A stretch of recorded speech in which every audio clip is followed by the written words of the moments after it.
Welcome to the Arabata PU Science College. Physics first chapter, Electric Charges and Fields, 7th period of the first chapter.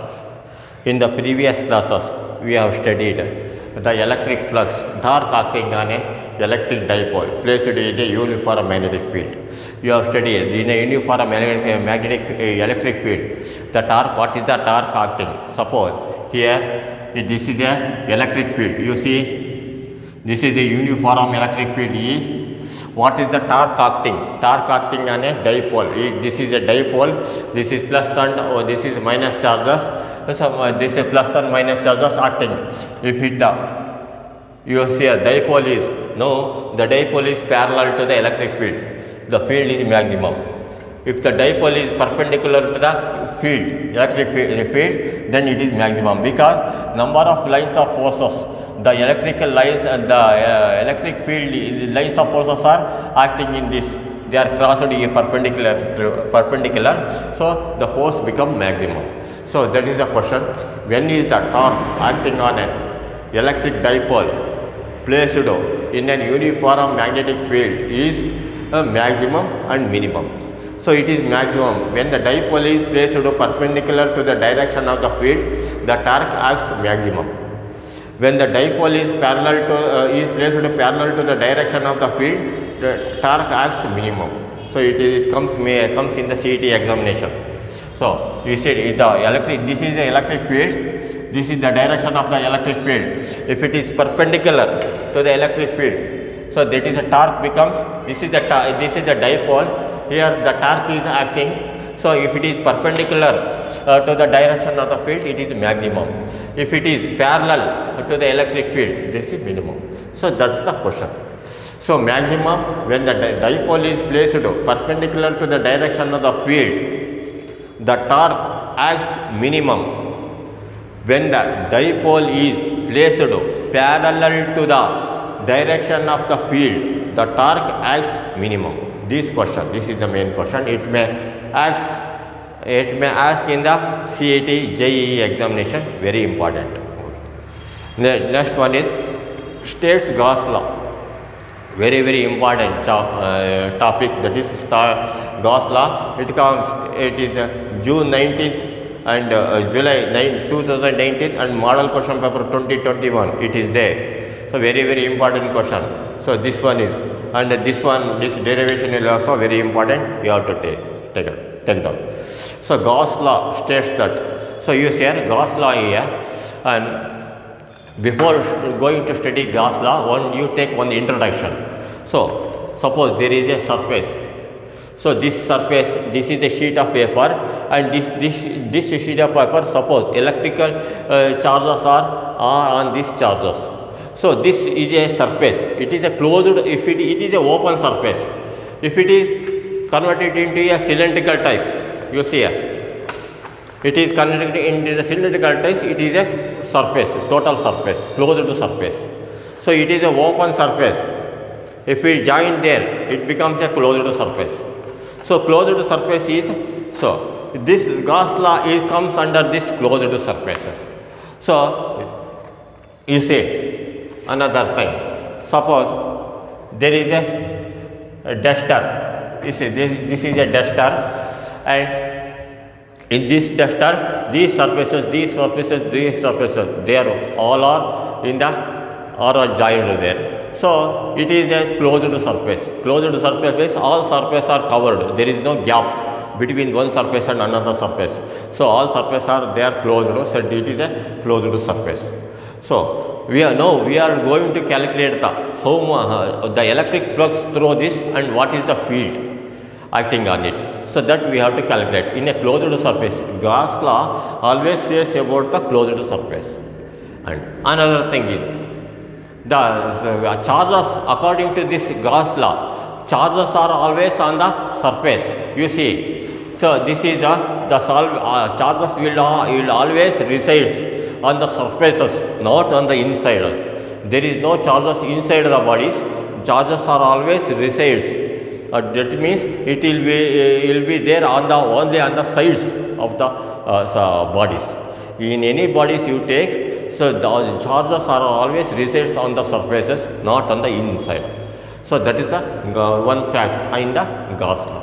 So the electric flux we have to calculate. If we it is suppose there is a duster at the surfaces, how much charges are there, how much flux is entering into this, that we have to calculate.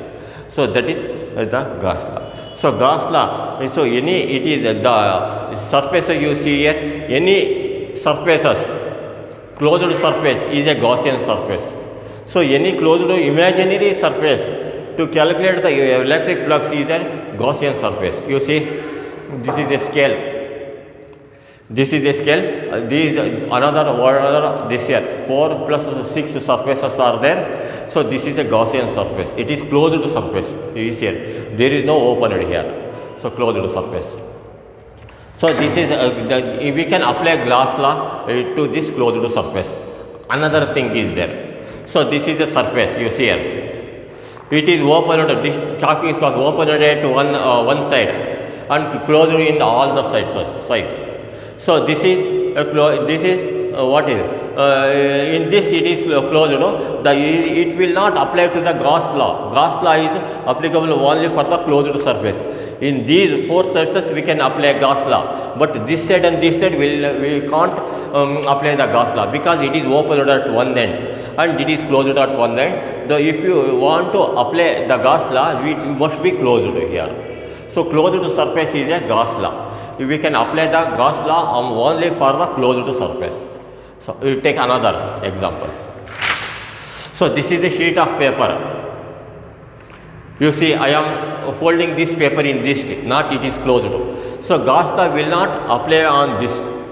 If you close these 2 ends, so Gauss law can be applied only to these surfaces. And this surface and this surface we can't apply the Gauss law. Only these cylinders, the surface of this cylinder, we can apply the Gauss law. So that is the fact in the Gauss laws. So now we are going to study the Gauss law. So Gauss law states that electric flux through a closed surface is 1 by epsilon naught times the charge enclosed by that surface. You see here, this is a closed surface cylinder. Electric flux entering into here, and when the electric flux is entering in here, how much electric flux is there, we have to calculate. So that we have to calculate using the Gauss formula. So that is total flux through this total is 1 by epsilon naught. Epsilon naught is a constant. 1 by epsilon naught times the total charges. How much charges are accumulated in this area, that we have to calculate into 1 by epsilon naught times. So that is the total electric flux through this surface. So that we have to calculate. So another example you take here. So this is a duster. How many sides are there? 4 plus 6 sides are there. How much electric flux is entering into this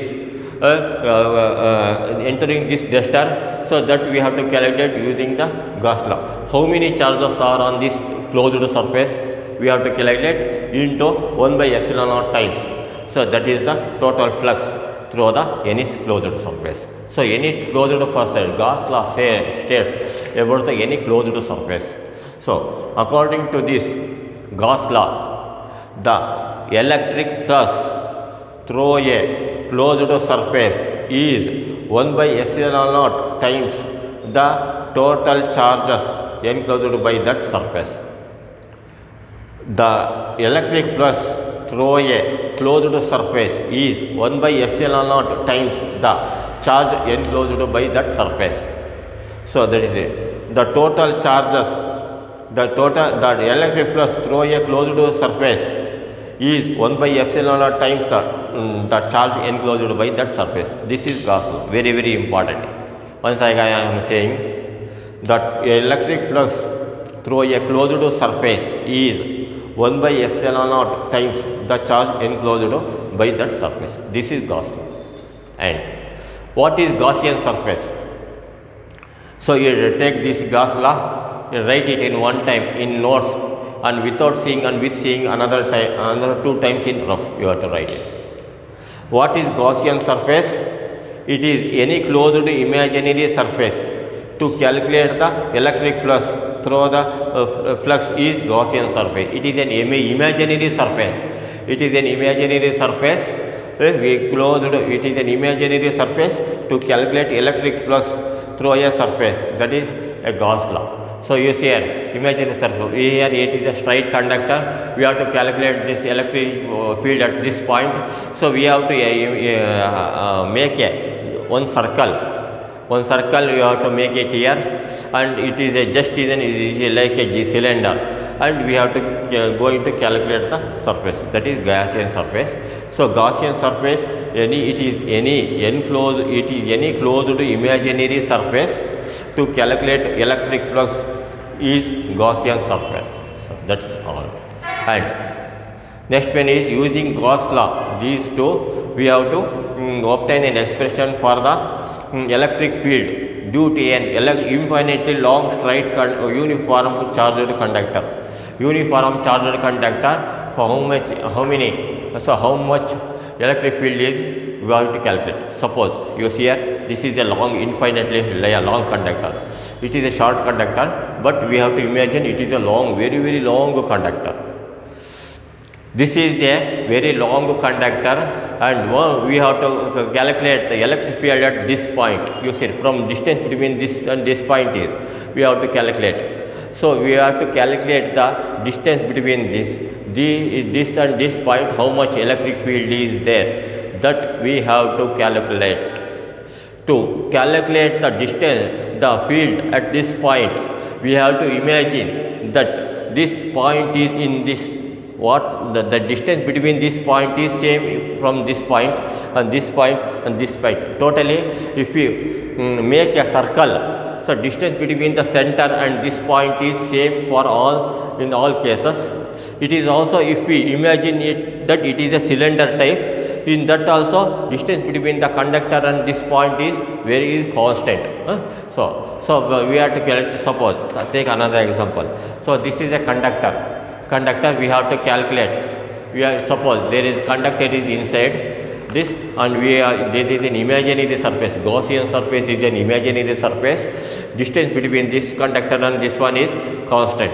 Suppose, so it is a scale. Okay, I will do it. So this is a conductor, and this one, the distance. This is a surface area. The distance between this conductor and this surface of this cylinder is constant.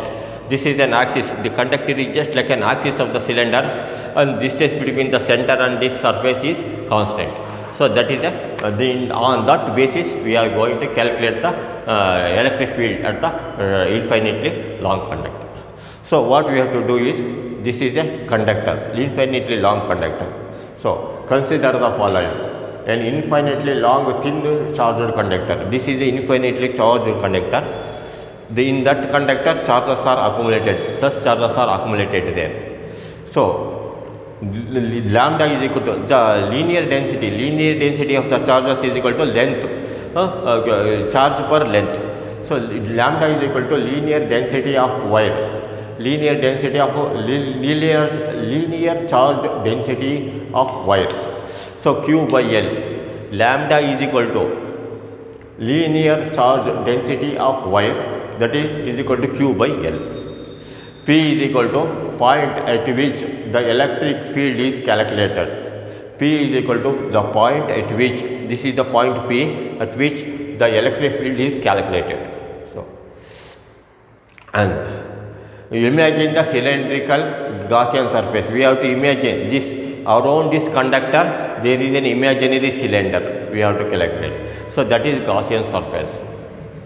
P lies on the imaginary cylinder. You see, this is the P lies here or here or here or here. The distance between the P and the center of this that is conductor is same. Distance between the P and the axis of this conductor is same. So that is P lies on the imaginary cylinder surface.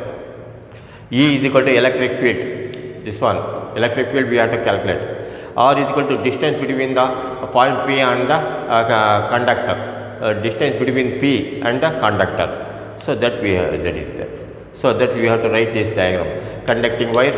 So ds CL. And Now there is take a small part of this cylinder, only small part, that is ds is the small area of the cylinder, and distance between ds and r, this center of the conductor is r, so that we have to calculate. Yeah. Flux through the surface ds is a very small surface. On this we have to take the small surface and multiply this surface into the area of the cylinder, we get the total field. That is, so we have to, for this to calculate the total electric field, we have to take a small ds element and multiply this element to this through area of the cylinder, then we can calculate. So that d phi is equal to E cos theta ds, this is previous formula. So the flux through the surface ds is d phi is equal to E cos theta ds. When theta is equal to 0, here this is 0. So if it is, when theta is equal to 0, cos 0 becomes 1. So d phi is equal to E ds. Flux through the Gaussian surface is equal to phi is equal to integration of E ds. So integration means addition of all these, all the small elements. If you add these small elements through this cylinder, then it becomes the total flux. So d phi is equal to E integration of E into integration of ds. Integration of ds is equal to s, formula is there. Integration of ds is equal to s, that is formula is there. Phi is equal to Es. But the surface of the cylinder is equal to 2 pi rl is equal to s. S is the surface area of the cylinder. So the surface area of the cylinder is equal to 2 pi rl. So phi is equal to substitute this s into this, E into 2 pi rl. Phi is equal to E into 2 pi rl. That is equation 1. How it comes? E into s is there. Phi is equal to E into s there. Substitute this s into this here. So 2 pi rl. E into 2 pi rl is equal to 1. So, but phi is equal to 1 by epsilon naught into q according to the Gauss formula. That Gauss law. Phi 1 by total flux through any closed surface is 1 by epsilon naught times that charge enclosed by that surface. So this one and 2 equations are same. Put E is equal to E into 2 pi rl is equal to 1 by epsilon naught into q. E into 2 pi rl is equal to 1 by epsilon naught into q. Therefore, E is equal to 1 by epsilon naught into q by 2 pi rl. E is equal to 1 by epsilon naught into q by 2 pi rl. Equation 3. But linear density of wire is equal to q by L. Therefore, linear density lambda is equal to q by L. Substitute this and cross multiply this. Q is equal to lambda into L. So from 3, substitute q into this equation. From 3, E is equal to 1 by epsilon naught into q means lambda L. Put lambda L and keep as it is. 2 pi rl. LL gets cancelled. 1 by epsilon naught here and lambda by 2 pi epsilon naught r is the result. So once again I am saying, consider the following. An infinitely long thin charged wire. An infinitely long thin charged wire. Lambda is equal to linear density of wire. Lambda is equal to linear density of wire is equal to q by L. P is equal to point at which the electric field is calculated. The point at which the electric field is calculated. The point at which electric field is calculated. Lambda is equal to linear density of wire is equal to q by L. Next, imagine the cylindrical Gaussian surface. Imagine the cylindrical Gaussian surface. Imagine the cylindrical Gaussian surface. P lies on the imaginary cylinder surface.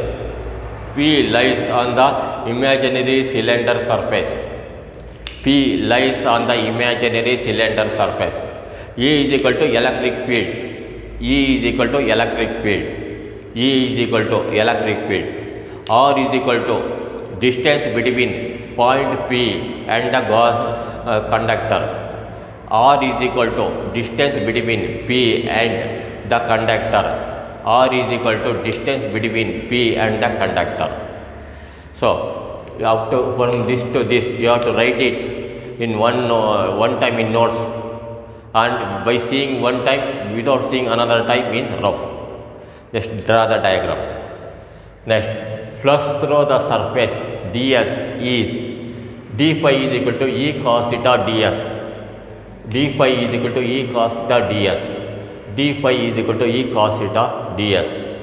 When theta is equal to 0, cos 0 is equal to 1. When theta is equal to 0, cos 0 is equal to 1. So d phi is equal to E into ds. Flux through the Gaussian surface, phi is equal to integration of E ds.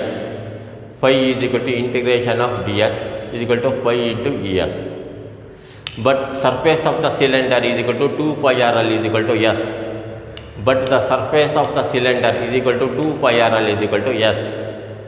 But the surface of the cylinder is equal to 2 pi RL is equal to S. Up to this, you have to write it by seeing and without seeing one time in notes, in rough. Phi is equal to E into 2 pi RL, one equation. Phi is equal to E into 2 pi RL, equation 1. But phi is equal to 1 by epsilon naught into Q from Gauss law. Phi is equal to 1 by epsilon naught into Q from Gauss law. So equation 1 is equal to equation 2. E is equal to 2 pi RL is equal to 1 by epsilon naught into Q. E is equal to 2 pi RL is equal to 1 by epsilon naught into Q. E is equal to 1 by epsilon naught into Q by 2 pi RL. E is equal to 1 by epsilon naught into Q by 2 pi RL. Linear density lambda is equal to Q by L. Linear density lambda is equal to Q by L. Cross multiplication, Q is equal to lambda L. Q is equal to lambda L. Therefore, from 3, E is equal to 1 by epsilon naught into lambda L by 2 pi RL. LL gets cancelled. E is equal to 1 by epsilon naught into lambda L by 2 pi RL. LL cancelled.